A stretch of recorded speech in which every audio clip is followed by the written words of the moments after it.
За та бүхэнд энэ өдрийн амгалан айлтгая.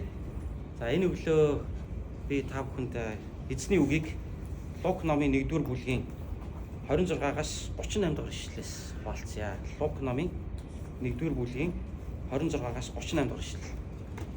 За сүүлийн 5 сарын хугацаанд Лук номоос маш их сурч байгаа. Өөрөөр хэлбэл бид Лук номыг эргүүлж тойруулаад гөм их мүлжиж байна. Тэ. За нэг онцлогтой үйл явдал одоо бидний хаяанд ирсэн тийм ээ. Тэр нь юу вэ гэвэл бидний эзэн Есүс Христийн мэндэлсэн баярын өдөр энэ 7 хоног тохиож байгаа. За дэлхийн нийтээрээ Christmas баяр буюу Христ мэндэлсний баярыг тэмдэглэж байна. За тийм учраас өнөөдөр би та бүхэнтэй эзэн Есүс Христийн мэндэлсэнтэй холбоотой зүйлийг эзний үгээс хуваалцъя гэж бодсон юм аа. За Лук номын 1-р бүлгийн 26-аас 38 дугаар ишлэл. За би чангаар уншия. Та бүхэн тулгаад хараарай. Габриэл тэнгэр элчийг Галилийн Назар хот руу 6 дугаар сард Бурхан илгээсэн ажээ. Давидын удмын Йосеф гэдэг хүнтэй сүй тавьсан онгон бүсгүйн гэрт Габриэл хурж ирлээ. Түүнийг Мария гэдэг байв. Орж ирээ тэнгэр элч түүнд эвээгдэгчээ баярл. Эзэн чамтай хамт байна гэв. Харин Мария энэ үгэнд ихэд цочиж энэ нь юм мэдчилгээ байж болох талаар эргцүүлв. Тэнгэр элч түүнд Мария бүү чи Бурхны тааллыг олжээ. Үзэгтэн чи хевлидээ өртөө болж хүү төрүүлнэ. Түүнийг чи Есүс гэж нэрлэх болно. Тэр хүү агуу нэгэн болох ба хамгийн дээдийн хүү гэж дуудагдана. Эзэн Бурхан түүнд өвөг Давидынх нь хаан ширийг өгөх болно. Тэр Яаковын гэрийг үүрт хаанчлах бөгөөд хаанчлалд нь төгсгөл гэж үгүй гэсэнд Мария тэнгэр элчинд би онгон атал энэ нь яаж бүтэх билээ гэв. Тэнгэр элч ариун сүнс чам дээр ирж хамгийн дээдийн хүч чамайг бүрхэнэ. Тиймээс төрөх хүн ариун нэгэн байх бөгөөд Бурхны хүү гэж дуудагдах болно. Үзэгтэн чиний садан Элизабет хүүсэр гэгдэж байсан тэр эмэгтэй өтөл насандаа хүүхэд олоод одоо 6 сартай. Бурханд боломжгүй юм гэж нэгч байхгүй гэж хэлв. Мария эзний шивгчнийг харах тун. Хэлсэн үгсийнтэй дагуу надад бэлэх болтугай гэхэд Тэнгэрлэгч түүнийг орхин одлоо. Амен. Энэ бол эзэн Есүс Христийн төрхөөс өмнөх одоо үйл явдлыг бид хамтдаа уншиж байна. Өөрөөр хэлбэл эзэн Есүс Христ ихэн хевлид хэрхэн бий болсон тэр үйл явцыг бид нар хамтдаа уншиж байна. За жил болгоны 12 сарын сүүл бол Christmas баярын одоо сезон ордог тийм үү? Season ордог. Одоо уйлрал ордог. Одоо ийм чухал үе байгаа. За энэ үеэр бол одоо бизнесүүд маш их ашиг орлого олдог. За энэ үеэр Christmas баяртай холбоотой янз бүрийн одоо урдаг соёлын тоглолтууд энд тэнд болдог. За дээр нь одоо Christmas баяртай холбоотой одоо кино. Тэгээ Холливуудын кинонууд одоо зурагтаар маш их гардаг. Тийм ээ. За тэгээд одоо юу гэдгийг нөгөө алдарт гэртээ ганцаараа гэдгээс ахуулаад тэгээд янз янзын Christmas баяраар тохиолдож байгаа хайр дурлалын тухай эсвэл одоо гэр бүлийн эв нэгдлийн тухай янз янзын кинонууд гардаг. За Christmas баяртай холбоотойгоор одоо юу гэдгийг тэгээ одоо гоё ингээд чимгэлэгдсэн одоо бидний ярьдгаар бол нөгөө ёолк мод за бэлэг сэлт тийм ээ бодрсон цас тийм ээ Нью-Йоркийн одоо олон өндөр байшингуудтай гудамж за тэгснэ Крисмасын чимгэлэл декорэшн гэл ингээд янз янзын зүйлсүүд ингээд харагддаг гардаг боловч ихэнхдээ олон хүн Есүс Христийн тухай баг боддоггүй энэ үеэр. Харин бид өнөөдөр бидний аврагч эзэн Есүс Христийн тухай гүнзгий бодох ёстой. Өөрөөр хэлбэл тэр яаж энэ дэлхий дээр аврагч болон төрж энэ дэлхий дээр Бурханаас яаж илгээгдэн ирсэн бэ гэдэг тэр үйл явц тэр одоо үйл явцын тухай бид эзний үгээс хамтдаа суралцах боломжтой. Амен. Аврагч энэ дэлхий дээр ирсэн гэдэг нь үйл хөлөглөл одоо нэг сүм үгэн шиг ингээл шийдмээ байраал ингээл одоо аврагч болоод энэ дэлхий дээр Тэнгэрээс одоо гинт нэг хүн буугаад ирсэн үү? Үгүй. Аврагч Христ бидний дунд хүн болж төрөөд хүн яаж өсдөг яг тэр бүх одоо хүний өсөлтийн махан биеийн сэтгэл зүрхний оюун бодлын тийм ээ бүхий л тэр өсөлтийн шат дамжлагыг дамжин 90 цент хүрч хүмүүсийн дунд хүн шиг амьдраад тэгэд хүний одоо ёсноос гажилгүйгээр амьдраад тэгсэн мөртлөө хүн гэдэг чинь нүглийг ялж болдгийн шүү. Харанхуйг дийлж болдгийн шүү. Энэ дэлхийн үхлийг даван гарч болдгийн шүү гэдгийг Есүс Христ өөрийнхөө амьдралаараа батлан харуулсан.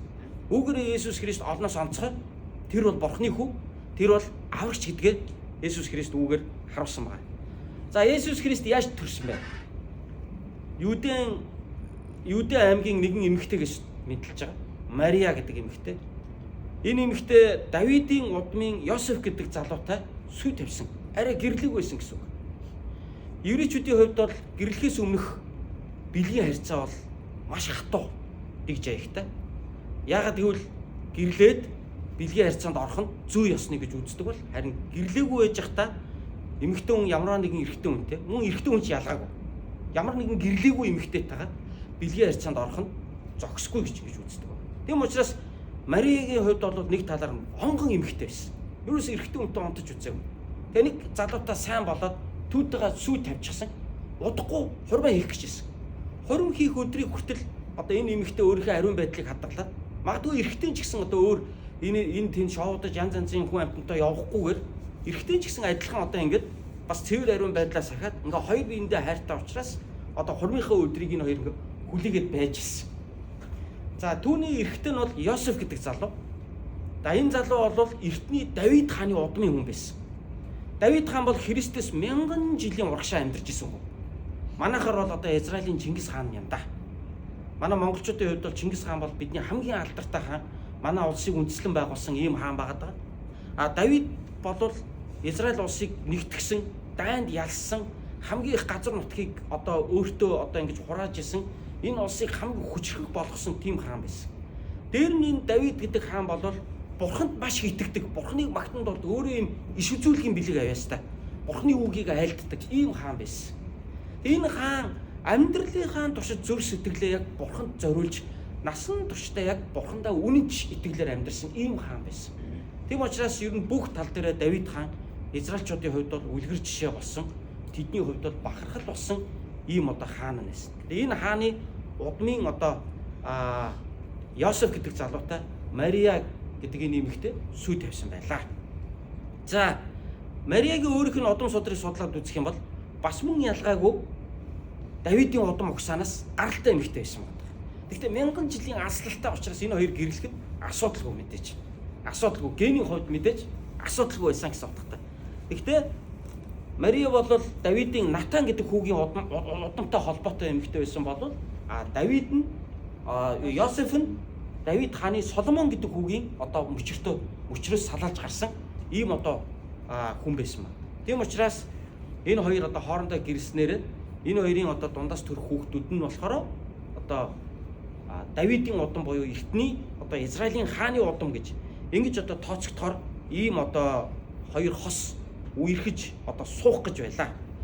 За энэ хоёр хоёулаа Галил аймгийн Назар хотод амьдарч исэн. Галил аймаг гэдэг нь Юудэн Галил гэдэг нэг юм цэнгэх устай 3 км-ийн өргөнтэй 10 км-ийн урттай жижиг нуур байдаг. Маш их загастай баялаг нуур. Тэгээ энэ нуурыг иргэн тойрсон одоо газар нутгийг нь бол нуурын нэрээр нэрлэдэг буюу одоо Галил аймаг гэж нэрлэж байсан. Монголд бол одоо жишээлбэл ус нуураар Ус аймгийг нэрлэлсэн байдагтай адилхан тийм ээ. Галил аймаг гэж. Одоо энэ нуурынхаа нэрээр тухайн аймгийг нэрлэлсэн юудэчүүдийн нутаг байсан гэсэн юм. За энэ Галил аймгийн Назар гэдэг нэгэн одоо алдар нэргүй хотод энэ хоёр залуу одоо хөрс зэрэгэлдээ амьдран хоёр биендээ дурлан одоо ингээ гэрлэх гэж байлаа гэж. Тэгээ сүй тавьчихсан. Ингээ сүй тавьцсан гэдэг чинь хайртай суу игээ тохирсон байдлыг хэлж байгаа шүү дээ. Тэгээс яг суугаагүй байгаа байхгүй юу? Яг одоо юу гэдгийг аль биесаар одоо нөхөр боллоо шүү, эхнэр боллоо шүү, нэг гэртээ орлоо шүү гэд одоо яг ингээд суугаагүй. Тэгтээ ер нь бол суухаар төлөвлөсөн, аав ээж нь хоёр талтаа хүлээн зөвшөөрсөн, ер нь бол суух өдрөө хүлээж байгаа ийм одоо хоёр хүн байлаа. Бурхны тэнгэрлэгч нарын нэг Габриэл Галилийн Назар хот руу 6 дугаар сард бурхан түүнийг илгээсэн гэж. Габриэл тэнгэрлэгч очоод Мариатай ярилцж байгаагаар өнөөдрийн бидний уншсан энэ текстийн минь гол үйл явдал өрнөж. Габриэл тэнгэрлэгч Мариа дээр очоод чи удахгүй жирэмслэн. Гэхдээ чиний жирэмслэлт бол ариун сүнснээс байх болно. Тэгээ чи хүү төрүүлнэ. Чиний төрүүлэх хүү бол хамгийн дээд нэгний хүү гэж нэрлэгдэнэ. Өөрөөр хэлбэл бурхны хүү. Тэр хүү хүн төрөлхтнийг аврах болно. Тэр хүү Давидын тэр хүүд бурхан өвөг Давидынх нь хаан ширээг өвлүүлнэ. Яаковын гэрийг тэр хүү үрд мөнх засаглана. Гэс нэг юм хоёр чухал юм хэлчихэж байгаа. Тэгсэн чинь Мариа өөдөөс нь хэлж байгаа. Би ч дүү хүнтэй суугаагүй байна те. Өөрөөр эрэгтэй хүнтэй унтаж үзээгүй. Би онгон атлаа яаж би хүүхд төрүүлэх юм бэ гэж. Тэгсэн чинь Габриэл хэлж байгаа те. Хамгийн дээд нэгний хүч чам дээр ирэхэд ариун сүнсээр чи бүрхэн хөвлөдөө өөртөө болгоно гэж. Ариун сүнсээр энэ бүрлдэж бий болгоно гэдгийг хэлсэн. Чиний садан Элизабет гэдэг эмэгтэй хүүсэр настай болсон. Нэг ч хүүхэд гаргаагүй. Хүүхэд гаргадгүй эмэгтэйг хүүсэр гэдэг шүү дээ, тийм ээ. Тийм ээ. Унгалдаггүй гүг юу гэдэг вүлээ? Суваа гэж хэлдэг, тийм үү? Хүнийг суваа гэж хэлэхгүй шүү дээ. Мал дээр суваа гэж ярьдаг бол хүн дээр хүүсэр гэж ярьдаг. Хүүсэр эмэгтэй байсан. За тэгээд тэр эмэгтэй одоо настай болсон өнө жирэмслээд 6 сартаа удахгүй төрөх гэж байна. Бурхан гайхамшиг хийж байгаа үстэй. Бурхан боломжгүй зүйл гэж нэгч байдаггүй маа гэж хэлэхэд Мария тэр үгэнд итгэж хүлээж авсан. Эзний шивгчин би энд байна. Таны хэлсэн үг надад бэлэх болтгоо гэж хэлснээр Габриэл түүнийг орхон орцсон. Ингээ энэ үеэс хойш жил орчмын дараа тийм ээ 9 сарын дараа Мария одоо нэралж анхны хүү Иесусыг төрүүлсэн байна. Иесуст бол 4-5 дүүнер байсан. Эрэгтэй дүүнер, эмэгтэй дүүнер. Иесус бол айлын том байсан. Иесусыг төрүүлсэн. Тэгээ түүнийг Иесус гэж нэрлээрэй гэж бас түүнд бас цааш нь унших юм бол бас Тэнгэр элч Габриэл захиж хэлсэн байгаа. За ийм үйл явдал болж байна. За энэ бол Иесус Христийн одоо төрөх уртл үйл явдлаас өнөөдөр бид нар хамтдаа уншиж байна. 25 бүдрээ цуглахдаа Христ яг мэндэлсэн тухай хамтдаа унших болно.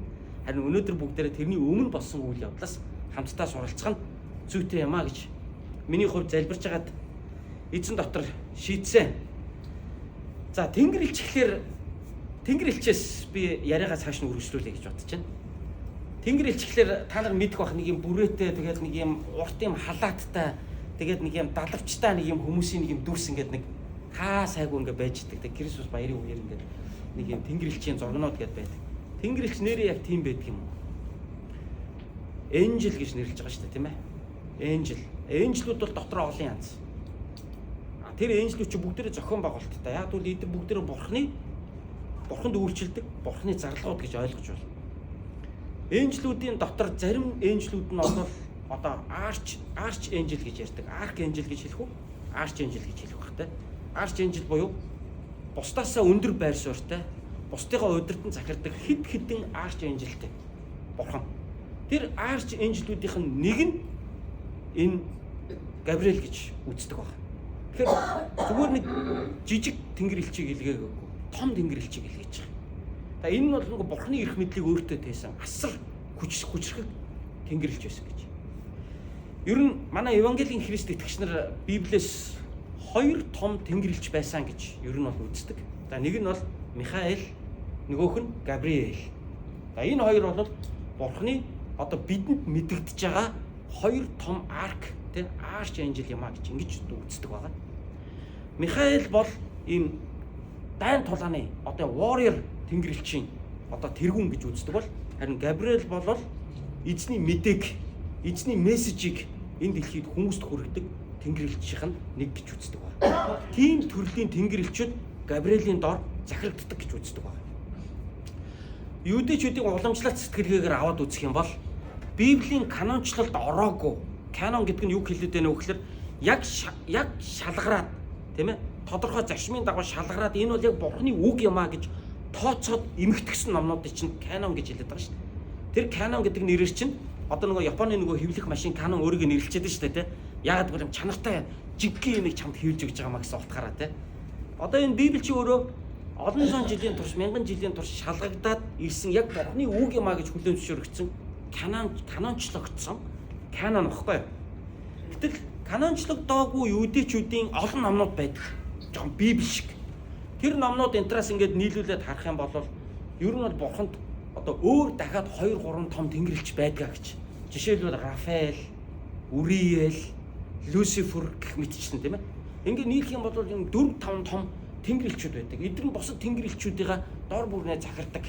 Яг генерал маягийн тэнгэрлэгчүүд байдгаа гэж ингэж бас үздэг. Үнэн эсхийг би мэдэхгүй. Юудэчүүдийн янз бүрийн амд амьдсан босод сургаалуудад ингэж бас бичигдэж үлдсэн байдаг учраас энэ бас сонирхолтой байх үүднээс би та бүхэнд хуваалцаж байгаа. За ямар ч байсан Габриэл гэдэг энэ тэнгэрлэгч бол бурхны одоо мессежийг хүмүүст хүргэдэг төрлийн тэнгэрлэгч.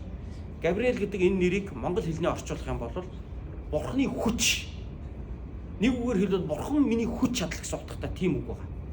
Өөрөөр бас орчуулдахдаа man of God Man of God буюу Бурхны хүн гэж бас энэ Габриэл гэдэг нэр бас орчуулагддаг байна. Тэгэхээр Бурхан бол миний хүч чадал гэдэг нэртэй, Бурхны хүч гэдэг нэртэй ийм одоо Тэнгэрлэгч ирээд одоо Мария бүсгүйтэй, залуухан бүсгүйтэй уулзаад чи хүн төрөлхтний аврагч болох Христ аврагчийг чи төрүүлнэ гэдгийг хэлж байна. Хуучин гэрээний түүхээс үзэх юм бол Тэнгэрлэгч харагдах хүндээ харагддаг. Заримдаа харагдахгүйгээр ярих тохиолдол бас байдаг гэж. Ер нь Тэнгэрлэгч гэдэг чинь юу юм бэ? Мэдээж энэ бол хүн биш. Гэхдээ бас Бурхан бас биш. Зарим юудэчүүд Тэнгэрлэгчийг Бурхан шиг шүтдэг байсан. Гэтэл Библиэлд хэлэхдээ та нар Тэнгэрлэгчийг шүтэж болохгүй. Та нар Бурханд л мөргөх ёстой. Бурханыг л шүтэх ёстой. Тэнгэрлэгч гэдэг бол тэр Бурханы чинь зарцсан байхгүй юу? Тийм учраас та нар зарцын зарцад нь мөргөөд ээж болохгүй. Жинхэнэ та нар эзэнд нь Бурханд нь та нар мөргөх ёстой. Тэнгэрлэгч гэдэг бол чамтай адилхан Бурханд үйлчлдэг нэг юм аа гэж тайлбарсан байдаг. Бас Даниэл номон дээр иш үзүүлэгч Даниэл Бурханы хүчрхэг Тэнгэрлэгчийн өмнө сонон мөргөх үед Тэнгэрлэгч түүнийг татаж босгоод би чамтай адил эзэнд үйлчлдэг нэг юм аа гэж өөрийгөө хэлсэн байдаг. Тийм учраас Тэнгэрлэгчийг бид Бурханчлан тагтдаггүй, шүтдэггүй. Тэнгэрлэгчүүдийн зурганд очиод бид нар ингээд ээж дараалал мөргөө явдаггүй. Бид ганц Бурхан, ганц аврагч эзэн Есүс Христэд бид нар хүндлэн мөргөдөг байгаа. Харин Тэнгэрлэгчүүд бол авралыг авахаар сонгогдсон хүмүүсийн төлөө туслуулахаар илгээсэн сүнслэг битүүд гэж тайлбарсан байдаг Библиэлд. Тэгэхээр Тэнгэрлэгч бол өөрөө Бурханы бүтээл. Тэнгэрлэгч бол өөрөө Бурханаар сонгогдсон хүмүүсийн амьдралд нь тусалж байдаг. Аврал авахаар сонгогдсон тэрдгээр хүмүүст туслахаар илгээгдсэн сүнслэг зүйлсүүд юм аа. Сүнслэг битүүд юм аа гэж Библи өөрөө тайлбарсан байдаг. Тэнгэрлэгч яагаад далавчтай байдаг гэж, тийм ээ? Тэнгэрлэгчүүдийг яагаад далавчтайгаар дүрсэлдэг юм? Хуучин гэрээний үеийн Израилийн одоо юм сүм гэж байсан, Бурхандаа мөрөгдөг. Тэр сүмд нь гэрээний авдар гэдэг юм байлаа. Тэр гэрээний авдар дотор нь Бурханы хуйлууд байдаг гэсэн чулуун дээр сэлээд бичигдсэн Бурханы хуйлууд. Тэр авдрын таган дээр нь хоёр Тэнгэрлэгч өөдөөдөөсөө өвдгөөрөө сөхөрч харж байгаа. Хоёр хүн ингээ өөдөөдөөс хараад өвдгөөрөө сөхрөө суудсантай адилхан ингээ суугаад толгоогоо бүхэгд өөдөөдөөсөө далавчаа ингээ сугацсан байдаг. Нөгөө хүн бас адилхан нөгөө Тэнгэрлэгч нь өөдөөс нь ингэсэн шүү дээ. Хоёр Тэнгэрлэгч сөхөрч суугаад өөдөөс нь ингэсэн. Далавчныхын үзүүрүүд нь хоорондоо баг нийлж хацсан. Ийм байдаг байсан. Тийм учраас ерөнхийдөө орчин үед юу гэж ярьдаг вэ гэхээр дэлхийн түүхэнд Христ итгэгч нар Тэнгэрлэгчийг дандаа далавчтайгаар зөвлөж байсан. Заримдаа бүр 6 далавчтай Тэнгэрлэгч байсан гэж. Хоёроор нь нүрээ хаагаад, хоёроор нь хөлөө хаагаад, дундлын хоёроор нь нисээд Бурханыг ариун хэмээн магтаж байлаа гэсэн ийм одоо дүрслэл, зүйрлэл хүртэл, үзэгдэл хүртэл Библиэлд байгаа. Та нар Туркийн нийслэл Истанбул хотод очих юм бол Ая София гэдэг эртний Византын үеийн Христийн асар том сүм байна. Тэн дотор яваад орох юм бол яг энэ Тэнгэрлэгчүүдийг дүрсэлсэн ийм дүрс зурнууд шигтгэмэл мозаик одоо урлагаар бүтээсэн одоо ийм дүрслүүд ч гэсэн бас байдаг. Тэгэхээр Тэнгэрлэгчүүд зүгээр нэг бүрөө барьсан нэг юм халаад өмссөн шаргал өстэй цагаан залуучууд байт юм уу?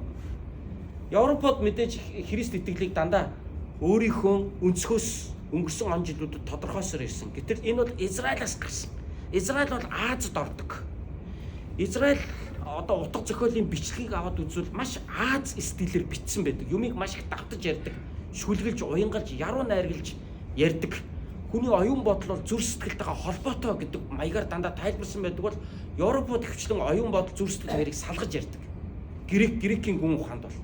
Харин Библи бол чиний зүрх сэтгэл бол чамайг бүхэлдэн тодорхойлж байгаа маа. Тийм учраас зүрх сэтгэлээ зөв байлга гэдэг нь оюунаа ч гэсэн зөв байлгах талаар ярьж байгаа гэж ингэж тайлбарладаг.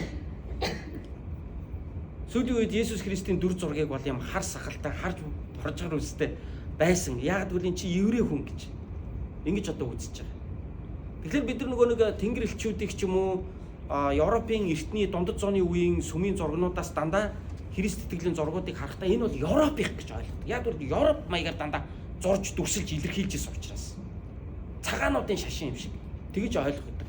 Гэтэл Христ итгэл гэдэг бол үнэндээ Аз гаралтай, Аз соёлтой, Аз сэтгэлгэн дээр бичигдсэн тийм хүмүүсийн одоо соёл үнэт зүйл энд бол одоо маш их тусгагдсан байдаг. Тэнгэрлэгчүүд харагдах үе байна, харагдахгүй үе байна. Мариагийн гэрт явж ороод эвээгдэгчээ чи баярл гээд Мариад шууд үг хэлэхэд Мария цоцсон тухай бид нар хамтдаа уншсан. Мария цочоод энэ нь юу мэдчилгээ байж болох талаар эргцүүлсэн гэж байна. Тэгэхээр энэ юу гэсэн үг вэ гэхээр Мария ямар нэг юм олж хараагүй юм шиг. Шууд дуу хоолой эхлээ сонссон Мария.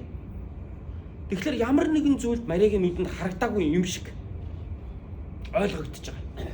Хэрвээ ямар нэгэн зүйл харагдаад ярьсан бол Мария тэр зүгт харах байсан. Гэтэл энэ чимээг сонсоод Мария юу чимээ болох тал дээр гайхаж, цочиж те та нар чимэг нэг хоосон өрөөнд ганцаараа байж байгаа чи гинт нэг хүн тантай яриад эхлүүл одоо хин ч гэсэн айн үсттэй цочин үсттэй энэ чинь сүнс хий үзвэл үзүү яав гэж тийм. Яг үүнтэй адилхан Мариагийн хувьд бол цочсон, айсан. Тэгэд энэ юун дуу хоолой байдаг үлээгээ тэрхэн хооронд бодсон. Тэгэхэд Габриэл Тэнгэрлэгч цааш нь үргэлжлүүлээд юу гэж хэлсэн бэ гэхээр бүү Мария эзэн чамтай хамт байна гэж түүнийг таавшруулсан. Ингээд үргэлжлүүлэн Мариад Тэнгэрлэгч Бурхны үгийг тэрээр Христ аврагчийг төрүүлэх талаар төрүүлсэн хүүгээ Есүс гэж нэрлээрэ гэдэг талаар Тэнгэрлэгч түүнд Мариад үргэлжлүүлэг хийсэн. Яг энэ үед магадгүй Тэнгэрлэгч Мариад харагдсан байж болох юм. Магадгүй нэг иймэрхүү дүрслэлтэй байсан байж болох юм. Ер нь Мария Тэнгэрлэгч хоёрын уурлалын талаар олон янзын зургууд байдаг л да. Дундад зууны үеийн уламжлалт одоо хэв загвараар зурсан урлагийн бүтээлүүд байна. За орчин үеийн янз янзын зургууд бүтээлүүд байна. За ямар ч байсан нэг иймэрхүү маягаар уулзалт болсон гэж бол дүрсэлж хүмүүс өөрсдийнхөө одоо ургуулan бодож дүрсэлж ингэж зурсан зургууд. Яг ямар байсан мэдэхгүй тийм ээ. Ямар ч байсан л гэрт нь Тэнгэрлэгч Мариатай уулзсан байна. За ингээд Мария одоо аврагч Иесус Христийг төрүүлнэ гэж ингэж хэлсэн. Дэлхий дээр хамгийн олон эмэгтэй хүний хамгийн түгээмэл нэр ямар нэр байдгийг мэдэх үү? Мария. Энэ нэр дэлхий дээр хамгийн түгээмэл байдаг гэнэ. Тэгээд хүмүүс ер нь охин хүүхэдтэй, эмэгтэй хүүхэдтэй одоо энэ Есүсийг төрүүлсэн Мариаг одоо бэлэгдэж одоо энэ Мария гэдэг энэ нэрийг бол одоо их өгдөг. Өөрөөр дуудагддаг л да. Зарим газар жишээлбэл Мариана, зарим газар бол зүгээр Мария, зарим газар бол одоо зүгээр те ялангуяа англи хэлэнд бол Mary гэж дуудагддаг тийм ээ. Зарим газар бол Мария гэж дуудагдана тийм ээ. Орос славян зүгийн хүмүүс бол одоо Мария гэж дууддаг те. Зарим газар бол зүгээр Мария. Одоо манай монголчуудын ярьдаг нэг Мариан Кэри гэдэг ан гэдэг ард нь Мариан гэдэг нэг энэ үсгээр дуудаад байдаг. Уул нь бол Мария шүү дээ, Мария Кэри шүү дээ, тийм ээ. Ч үсэг багхгүй уул нь, тийм. Тэр ч гэсэн одоо энэ нэр байгаа тийм. За тэгээ Мариана гэдэг ч юм уу, тийм.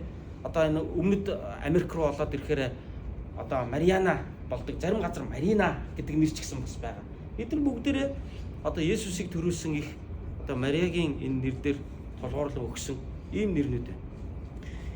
За Есүс Давидын удмаас энхүү мэдлэхээр болж байгаа. За ингээд төрөхдөө өвөг Давидынх нь хаан ширээг үрд мөнхөд түүнд өгнө бурхан гэж хэлж байгаа. Бурхан түүнд үрд мөнхөд өгнө гэж. Есүс хүн болж мэдлээд одоо энэ яваа насандаа гэж одоо манайхан ярьдаг те. Есүс одоо хүний биеийг олж төрөөд одоо дэлхий дээр амьдарсан энэ одоо насандаа Есүс хаан ширээнд юусоо суугаагүй. Тэгвэл бурхан худлаа ярьсан. Өвөг Давидынх нь хаан ширээг түүнд өгнө гэж хэлсэн. Тэгсэн мөртлөө Есүс огт хаан болж байгаагүй. Хүмүүс түүнийг барьж аваад хаанаа болгомоор байсан. Гэхдээ Есүс хаан болохоос татгалцсан байдаг. Өнөөдөр Есүс Христ олон хүний зүрх сэтгэлд эзэн нь бас. Бид нар эзэн Есүс Христийг эзэн гэж дууддаг. Лорд гэж дууддаг тийм ээ. Миний эзэн, миний аврагч гэж дууддаг. Олон хүмүүс өнөөдөр Есүс Христийн үгээр өөрийнхөө амьдралыг удирдуулан жолоодож явж байгаа. Энэ утгаараа Есүс Христ жинхэнэ хүмүүсийн зүрх сэтгэлийн хаан болсон. Олон хүн Есүс Христээс итгэж, найдаж, түүний өршөөл, ивэлийг хүсэмжлэн залбирч, түүний үгийг уншин, бизнес, улс төр, одоо гэр бүл амьдралдаа Есүс Христийн үгийг өөрийнхөө амьдралын удирдамжаа чиг шугамаа болгон барьж явж байгаа. Энэ бол Есүс Христ хангуугаар засаглаж байгааг энийг хэлбэр.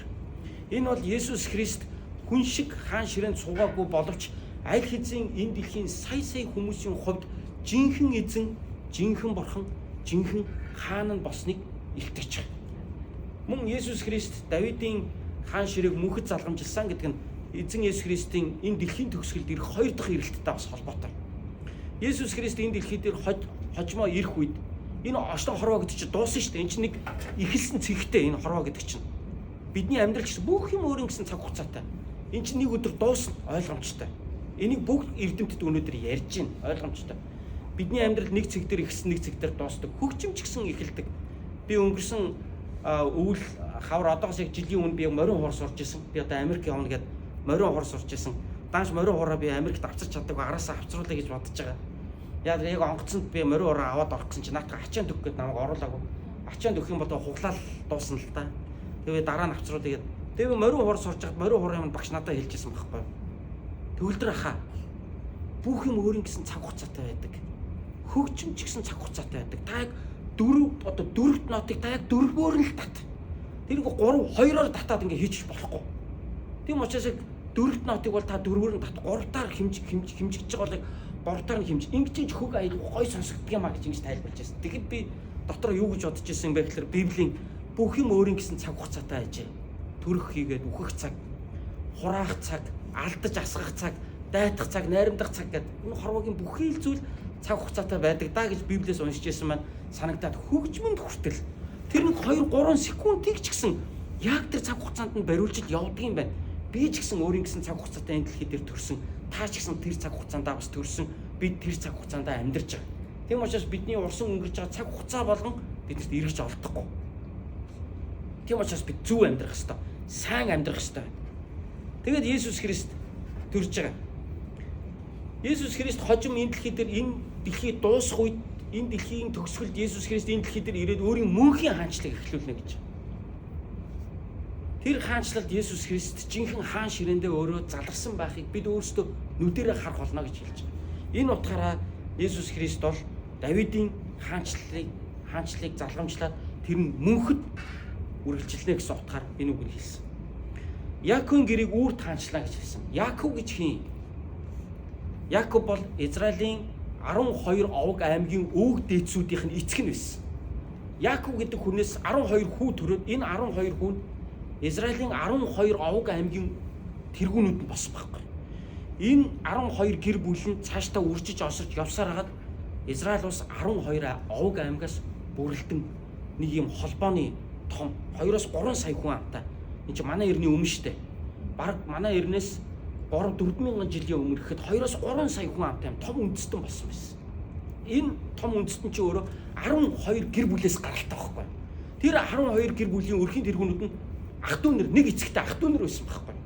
Тэр эцгийг нь Яаков гэдэг байсан байхгүй. Тийм учраас Яаковын гэрийг гэж хэлж байгаа нь зүгээр нэг хүний гэр гэсэн утгаараа биш. Израиль үндэстний хувьд тэр бол мөнхөд хаан байх болно гэж хэлсэн байна. За та гайхчихж магадгүй. Бид бол монголчууд. Бид энэ Яаковтай ямар хамаатай? Бид энэ еврейчүүдтэй ямар хамаатай? Бид бол Аз хүмүүс, шал өөр хүмүүс тийм үү? Шар царайтай, онгор нүдтэй одоо юу гэдгийг. Бид энэ Христ итгэлээс бол алс хол хүмүүс. Яагаад бид энэ Христ итгэлтэй хамаатай гэж хэлж? Ямар сэжмээр бид энэ үнтэй холбогддог гэж. Би танаас нэг ноцыг өнөөдөр тайлбарлаж өгье. Юудэ хүн өөрийгөө юудэ тэ Jewish одоо манайхан жүүдүүд гэж яриад байдаг тэ энэ еврей хибрүү гэж яриад байгаа. Энэ еврей хүмүүс өөрийгөө яаж еврей гэж тооцдог вэ гэвэл бүх эрэгтэй хүүхдтэй хоцлол хийдэг байхгүй. Эрэгтэй хүүхдийнхаа бэлэг эрэгтэн дээр нь төрөө 7 хоногтоо дээр нь арсын аваачдаг байхгүй. Гадуур нь хуцсан арсын аваачдаг байхгүй. Тэрийг хоцлол гэж хэлдэг. Тэрийг монгол хэлэнд хоцлол гэж хэлдэг. Үүгээрээ еврейчүүд өөрсдөө бусад ард түмнээс ялгаатай бурхны ард түмэн боллоо гэж үздэг байсан. Өнөөдөр монголчууд бол иймэрхүү хоцлол баг хийдэггүй. Зүгээр эрүүл мэндийн шалтгаанаар хийлгэж байгаа эмчит очиод мис заслын аргаар ингээ хийгээд эрүүл мэндийн эрэгтэйчүүдийн эрүүл мэндийн талаас хийж байгаа тохиолдол бол өнөөдөр зөндөө болцсон. Тэгвэл тэд нар бүгдээ еврейчүүд болчихж байгаа юм. Үгүй. Библи тайлбарлахдаа чи бурхан чин сэтгэлээсээ итгээд Есүс Христийг өөрийнхөө аврагч эзнээ болгон хүлээж авсан бол ариун сүнс ирээд чи зүрхнийхээ гүнээс яг бурхныг таньдаг.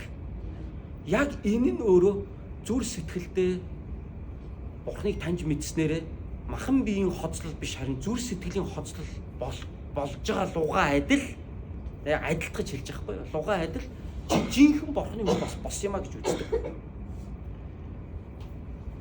Хэдийгээр бид израильчуудтай мах цусны холбоогүй ч гэсэн Израильч тэр, Хятадч тэр, Монголч тэр, Оросч тэр, энэ Америкч тэр, Испаниудч тэр, хаанхууд нь байсан ч тэр, Африкууд байсан ч тэр эцсийн эцэст нэг л бурхны удамшлаас гаралтай. Нэг л гэр бүлийн салаа мөчрүүд явсараад алсрах тусам хоорондоо холбоогүй болоод хил аялга, арьс өнгө, амьдралын хэв загвар нь улам алсарж явсараад өнөөдөр биднэрт бол харь хүн болж хувирсан. Бид нөгөө хүмүүст харь хүн болж хувирсан.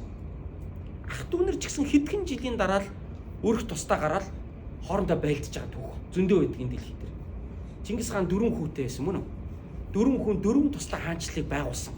Тэр 4 тустай хаанчлал 200 жилийн дараа хоорондоо байлдажсэн гэж танаа бод. Уул нэг эцэгтэй штэ. Нэг салаа мөчрөөс гарсан штэ уул нь. Тэг хүний амьдрал, хүний уус үндэстэн гэдэг зүйл ингэж л бие биенээсээ салаалж гарч соёлоодыг төрүүлж хил аялгаанууд нь өөрчлөгдөн, соёлууд нь бий болж өөрийн тус тусынхаа эрх ашигын төлөө бие чийдээ тулж тэ ингэж л угаасаа явдаг. Бид Есүс Христийг эзэн хэмээн хүлээн авснараа бид Яаковын гэр дотор багтаж. Өөрөөр хэлбэл бид Бурхны ард түмэн болсон гэсэн утгаар энийг хэлж байгаа. Тэрнээс би таныг яг еврей хүн болгох гээгүй. Бид еврей хүн шиг байх ямар шаардлага байхгүй. Бид монголоороо байна мэдээж. Би монгол хүн, монгол уламжлал, монгол түүхэндээ би хайртай. Тэгж ярих юм бол Монголын түүхэнд Библиэд дөхөв маш олон үйл явдлууд болсон байдаг. Манай үндэстэн одоогоос мянган жилийн өмнө манай газар нутаг дээр амьдарч исэн үеийн нүүдэлчин ард түмэн Христэд итгэж исэн. Монголын тал нутаг дээр Христ итгэлийн давалгаа орж ирсэн 4 түүхэнд 4 том давалгаа байдаг шүү дээ. Эний 4 дахь давалгааных нь Христ итгэж нь одоо бид нар багхгүй. Энийн өмнө түүхэнд 3 том давалгаа манай газар нутаг дээр манай ард түмний өг дээдсийн юм донд байсан. Энийн уул мөр нь өнөөдөр бидний газар нутаг, бидний хад чулуун дээр бичээтэй байна. Энийг түүхчд өнөөдөр мэдчихээн. Гэхдээ ярьчих юм бол буруут чинь гээд айгаад ярихгүй байна. Христ итгэгчид тэрийг зөрөгтэй гаргаж ирээд бол ил гаргаж тавьдаг. Түүхчд яг хувьчлаад уулзахаараа тийм л дээ, үнэн л дээ гэдэг.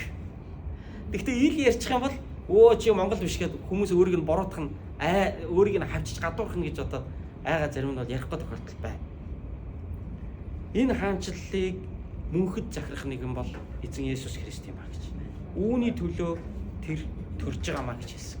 Эцэст нь онгон бүсгүй Мария би хүнтэй суугаагүй, эр хүнтэй ойртож үзээгүй мөртлөө яаж чивсэн болох юм бэ гэж. Ормайч гэж хэлсэн үү? Үгүй. Хамгийн дээд нэгний хүч чам дээр ирээд ариун сүнс чамайг бүрхэх үед сүнсээр энэ нь бий болно гэж хэлсэн. Энэ хэсэг дээр ирэнгүүт жоохон үнэмшилгөө сонсгож байгаа баг. Ойлгож байна. Ах вэ тэг Христ итгэл бол гоё те олон хүний амьдрал гоё хэрэгтэй юм ярьдаг л да. Гэхдээ битээ яг наадс чинь жоохон үлгэрийн сонсогдоод байна гэж. Би танд хэлье. Бид бурхан байдаг гэдэгт итгэдэг. Энэ ч гэсэн үлгэрийн. Яг үүндээ хэлвэл тэр бурхан орчлын ертөнцийг бүтээсэн гэж итгэх ч гэсэн амархан биш. Гэхдээ өнөөдөр бэлгийн эрдэмтэд бүтээлийн онолд итгэдэг олон биологийн болон дэлхийн одоо эрдэмтэд өнөөдөр олон байна. Энэ хорвоо дэлхий чинь нэг хүчрхэг одоо оюун санаа энэний ард байна. Энийг эхлүүлсэн байна гэж. Өнөөдөр хөлийн зөвшөөр чинь ярьж байна. Бурхан оршин ертөнцийг оргуу хоосноос бүтээсэн бол нэг эмэгтэй хэвлээ дотор эсүүд хуваагдан хүн дүртэй болох боломжид бурхан илбэг байдаг. Хэрвээ бурхан өнөөдөр өвчтөө намайг залбирлаар нь дамжуулаад эдгээсэн юм бол нэг эмэгтэйгээс хүүхэд төрүүлэх нь бурханы хувьд бол хийж чадах гайхамшигтай зүйл. Бид бурханы гайхамшигт итгэдэг хүмүүс. Энэ хорвоо дээр гайхамшиг байдаг гэдэгт бид итгэдэг хүмүүс. Би ид чидийн тухай яриаг байна. Нэг хүн хүмүүсийг хуурал гэж байгаа юм ид чид бүтээх тухай огт яриаг байна. Харин бурхан гайхамшигаа миний амьдрал, таны амьдрал, бидний амьдрал хийдэг гэдэгт бид итгэдэг. Хаалттай байсан хаалгууд нээгддэг. Хүлээтэй байсан гав дүнгууд молтрон ундаг. Нулимс урсган залбирсан нэгний нулимсыг бурхан арчиж өгч амьдралд нь тэр хүнийг босгодог гэдэгт бид итгэдэг. Өвчтөө нэгэн өвчнөөсөө идэрсэн олон түүхүүдийг харлаа. Боломжгүй ганцаардаж ядарч зүдэрж исэн нэгэн үнэхэрийн бурхнаар өрөөгдөд бүх тал дээр амжилттай байгааг бид харлаа. Бурхан орчлын ертөнцийг бүтээсэн гэдэгт бид итгэж байна. Энэ амин амьсгал гэдэг юм чинь өөрөө бурханаас өгөгдсөн гэдэгт бид итгэж байна. Тэгвэл бурхан хүний дотор хүнийг бий болгож чаддаг. Энэ эд ис Энэ эд эсийн хувирал, энэ бүх юм чинь үйл явц чинь нэг оюун санаа, нэг хүчрхэг үйл үзэгдэгч хүч. Гэхдээ зүгээр нэг юм хязгааргүй хүч биш. Энэ бүр ухамсарт хүч. Энийг цаанаас нь зохицуулан хийжээ гэдэг бид өнөөдөр итгэдэг. Түүнийгээ бид нар бурхан гэж нэрлэдэг. Тийм ээ?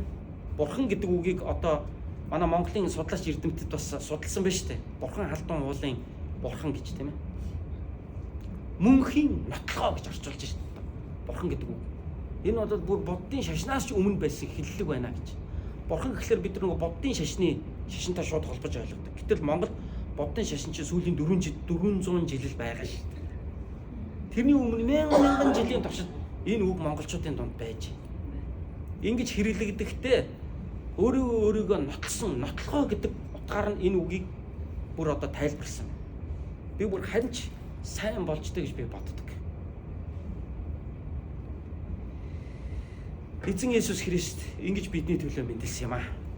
Бүгдээрээ ирэх 3 дахь өдөр маргааш нэгт, нөгөөдөр 2 дахь, нөгөөдрийн цаад өдөр 3 дахь бүгдээрээ Монгол цуглаанаараа дахин цуглаж Христос баярхааны нөхөрлөгийг хийхдээ эзэн Есүс Христийн яг мэндэлсэн талаар эзний үгээс бүгдээр хамтдаа суралцгаал да. Ийхүү бидний аврагч эзэн Есүс Христ эхийн хэвлэлд бүрлдэх болжээ. Энэ сургаалаас өнөөдөр бид юу сурах вэ? Энэ сургаал өнөөдөр надад ямар хамаатай? Би эндээс юу хэрэгжүүлэх вэ гэж. Мариад эцэст нь тэнгэрлэж хэлсэн. Үзэгтэн чиний садан Элизабет хүү сэргийгдэж байсан тэр эмэгтэй өтөл наснда хүүхэд олоод одоо 6 сартай. Бурханд боломжгүй юм гэж нэгч байхгүй гэж хэлсэн. Энэ үгээр өнөөдөр би таныг зоригжуулмаар байна. Таны амьдралд боломжгүй харагдж байгаа олон зүйл байгаа. Би хэлье. Есүс Христ бидний төлөө аврагч болон мэндэлж энэ дэлхий дээр хүний биеэр амьдраад авралын ажлыг гүйцэлдүүлсэн юм чинь таны амьдралд боломжгүй зүйл гэж нэгч байхгүй. Амен. Та эзэнд итгэхэр. Есүс Христэд итгэхэр. Түүний нэрээр залбираарай. Тэр таны амьдралыг гайхалтайгаар ивэх болно. Таны амьдрал боломжгүй зүйл гэж нэгч байхгүй. Нэгч байхгүй. Боломжгүй зүйл гэж нэгч байхгүй. Бурхан боломжтой болгодог. Та түүнд итгээд найдаад залбираарай. Түүний үгийн дагуу амьдраарай. Тэр таныг ивэх бол. Тэр таныг өрөөх бол. Бурхан боломжгүй зүйл гэж нэгч байхгүй. Бизнесийн амжилтанд хүрэх нь боломжгүй юм шиг. Магадгүй сайн хайны жилтэй болох нь зарим хүний хувьд боломжгүй юм шиг. Магадгүй өвчнөөсөө эдгэрэх нь боломжгүй юм шиг. Эсвэл ирээдүйн том ажил амьдралын том амжилтын зорилго алс хол юм шиг. Боломжгүй мэт. Бидэрт заримдаа боломжгүй санагддаг олон зүйлсүүд байдаг. Харин Бурхан бүх зүйл боломжтой гэдэгт итгээрэй. Амен. Надад кофений аяг мөнх жаргал пастор өнгөрсөн 7 хоногт ирээд манад байхдаа бэлгэлсэн. Би нэг гоё Библийн ишлэлтэй, Библийн үгтэй нэг гоё кофений аягтай болъё гэж бодчихсон. Кофе уухгүй би чинь мока ботор чанаад уун. Лук 1-ийн 37 гэсэн ишлэл байсан. Гаргаад байсан чи яг өнөөдөр миний та нарт дамжуулсан, хуваалцсан энэ Библийн текстэнд дотор байгаа энэ ишлэл. Бурханд боломжгүй зүйл гэж нэгч байхгүй гэж. Бүх зүйл Бурханд боломжтой. Тийм учраас амьдралыг боломжтой гэж хараарай. Боломжтой гэж итгээрэй. Боломжтой гэж өөрийгөө тайвшруулаарай, зоригжуулаарай. Гэхдээ бид заримдаа урам хугардаг. Бид заримдаа ганцаарддаг. Бид заримдаа хэцүү байдаг. Яг бол боломжтой гэж боддог. Болохгүй гэдэг тохиолдол бас байдаг. Би танд хэлье. Энэ дэлхий дээр сүнслэг тэнцэл гэдэг нэг юм байдаг юм аа. Даниэл Бурханаас залбирсан байхгүй юу? Надад та хариулт өгөөч гэж залбирсан. Мацаг өрөө залбирсан, хоол идэхгүйгээр залбирсан. Эзний хариулт ирсэн. Гэхдээ тэр дороо ирээгүй. Эзний тэнгэрлэгч ирээд Даниэлд хэлэхдээ чамайг залбирч эхэлсэн үеэс Бурхан хариултаа явуулсан юм аа. Харин дунд нь сүнсний тэмцэл байсан учраас 3-7 хоног би саатаж ирлээ гэж хэлсэн байдаг. Энэ юг хэлж байгаа юм? Бид залбирахад чөтгөр таны амьдралыг тавих дургүй байдаг. Та хэн нэг хүний төлөө залбирахад тэр хүний амьдралыг муу сүнс тавих дургүй байдаг. Та ямар нэгэн сайн зүйлийн төлөө зориход түүнд садаа мундадгүй. Тэрийг давахын тулд бид залбирсаар байх ёстой байдаг. Бууж өгөхгүй залбирсаар байх ёстой байдаг. Энэ бол сүнслэг тэмцэл. Энэ нь болохгүй гэсэн үг биш. Боломжгүй гэсэн үг биш. та залбирсаар байгаарай, итгэсээр байгаарай гэж хэлэх юм аа. Би Монголд наашаа ирэхээс өмнө би бүтэн 1 жилийн туршид би орой болгон гадаа гараад гэрийнхэн гадаа наашаа цаашаа хахад би ганцаараа тэгээд залбирч ахлах их дуртай хүн л дээ. Олон залбирлынхаа хариултыг би тэгж авч ирсэн. Маш олон бэрхшээлүүдийн өмнө олон өмнөө тавьсан зорилгоудаа би энэ залбирлаараа би хүрдэг байсан. Би зүгээр залбираад авцсан гэж хэлээгүй шүү дээ. Би залбираад хийдэг байсан, зүтгэдэг байсан, хичээдэг байсан. Тэр бүгдийнхээ үр жимсийг би Бурхны ивэлээр би авч ясан гэдэг утгаар нь ярьж байгаа. Би наашаа ирэхээс өмнө олон шүн би ганцаараа залбирсан. Тэгээ би энд ирээд энэ уртлын талбай дээр хэн ч байхгүй шүн харахгүй. Бүгд явцны дараа би энэ талбайг тойроод гангалгаад би хашгираад би эзэн би залбирдаг. Би энэ залбирлаараа маш их дүүргэгддэг. Урам зоригийг авдаг. Би маш их эзэн дотор тайвширдаг, чөлөөлөгддөг. Эзэн надтай хамт байгаа гэдгийг би мэддэг. Миний хамгийн том залбирлын сэдэв бол Нью-Йорк Монгол чуулган маань жинхэнэ дагалдагчдаар дүүрэн ариун сүнсээр дүүрэн чуулган болж өсөсөө гэж би залбирдаг. Би та нарын бүгдээрийн чинь нэрийг дуудаад залбирдаг. Зарим нь чинь нүүр надад харагдаад би залбирдаг. Ард нь ямар асуудал байгаа байлаа гэдгийг би бодоод залбирдаг. Коннектикут, Нью-Жерси, Нью-Йорк орчмын бүхий монголчуудын төлөө би залбирдаг. Тэгээ би ингэж бодсон. Би ямар их залбирч байна. Одоо жоохон залбирхаа болоод амарвал яасан юм бэ гэж. Бурхан надад өгнө. Гэхдээ би амарч болохгүй гэдгээ зүрхнийхээ гүнд би мэддэг. Яагаад гэвэл би залбирах ёстой. Энэ бол сүнсний тэмцэл. Энэ чуулганы босгод муу сүнс дургу байгаа. Энэ чуулган дээр Есүс Христийн нэрэн дээр монголчууд нэгтгэхэд муу сүнс дургу байгаа. Яагаад гэвэл энд ирсэн хүмүүсийн амьдрал өөрчлөгдөн. Өнгөрсөн бүтэн сайн жагаа пастор биднэрт домолсончлан зарим нэг нь архинаасаа гарна. Зарим нэг нь муу зуршлаасаа сална. Зарим нэг нь сайн амьдралаар амьдрна. Эвлэлд нь нэгдэн илүү том зорилгод хүрнэ. Энийг мэдж байгаа учраас муу сүнс биднэлөө давталж байгаа. Биднийг унахыг оролдож байгаа. Биднийг зүр сэтгэлгүй болгохыг хүсэж байгаа. Бидний хүслийг дарж унтраахыг хүсэж байгаа. Тэгэх тусмаа би зогсолтгүйгээр би залбирах ёстой байна гэж. Сүүлийн өдрүүдэд миний хувьд мэдрэмжийн хувьд амархан өдрүүд байсангүй. Өчигдөр би 3 таа залбираад эзэн аваад босголоо. Би гэртээ гав ганцаархнаа байх нэг боломж өчигдөр болсон. Манай 2 хүүхдүүд ийшээ тийшээ гараад эхнэр баг хүүгээ дагуулаад дэлгүүр яваад. Би орон дээр өвдөх сөгдөөд зүгээр л даруугаар би чимээгөө залбирсан. Зүрх сэтгэл маш их тайвшрахыг би мэдэрсэн. Дараа нь би орж ирээд энэ сандлуудаа оройн ингээд игнэж тавиад албагаа ойлгоод, загалмаагаа ойлгоод бүх юмаа тавьчаад энэ өрөөнд дотор наашаа цаашаа гараад маргааш болох цуглааныхаа төлөө би энэ наашаа цаашаа алхаад би залбирсан. Маш их урам зоригоор дүүрсэн. Би сандал болгон дээр гар тавиад залбирсан. Энэ сандал дээр суух хүн нэг бүрийн дээр ариун сүнсний дүүргэлт буугаасан. Энэ сандал дээр ирээд сууж байгаа хүн нэг бүрийн амьдрал нь гайхалтай сайхнаар өөрчлөгдөөсөн. Эзнийг таньж мэдээсэй гэж залбирсан. Маш их урам зоригийг аваад эндээс гарсан. Гарахтаа би том хүүгээ за гэртээ орж аав талбай 3 тойрчод орё гэд баг 30 тойрсон. Ганцаараа маш их эзэнд хандан хашгиран би залбирсан. Тунгаглан би залбирсан. Тэгээ эзэн надад энд ирээд эхний 1 сар, эхний 2 сар, 3 сар байсан тэр урам зоригийн маань дахин сэргээж өгсөн. Дахин хүчээр хөгжүүлж өгсөн ба. Эзэн дандаа залбираарай. Та нэг зүйлийг мэдэрнэ. Сэтгэл чинь тайвширч байгааг мэднэ. Бас амьдралын мэрэгэн ухаан орж ирээд тийм аливаа юмд ийм гаргалгаатай болж байгаагаа та мэднэ. Залбираарай. Хүчтэй болж байгаагаа мэднэ. Баяр хөөртэй болж байгаагаа мэднэ. Бусдыг хайрлаж байгаагаа та мэдэх болно. Эзэн таны амьдрал боломжгүй, боломжтой болгож өгөх болно. Есүсийн нэрээр өрөөё. Амен. Хамт залбирцгаая.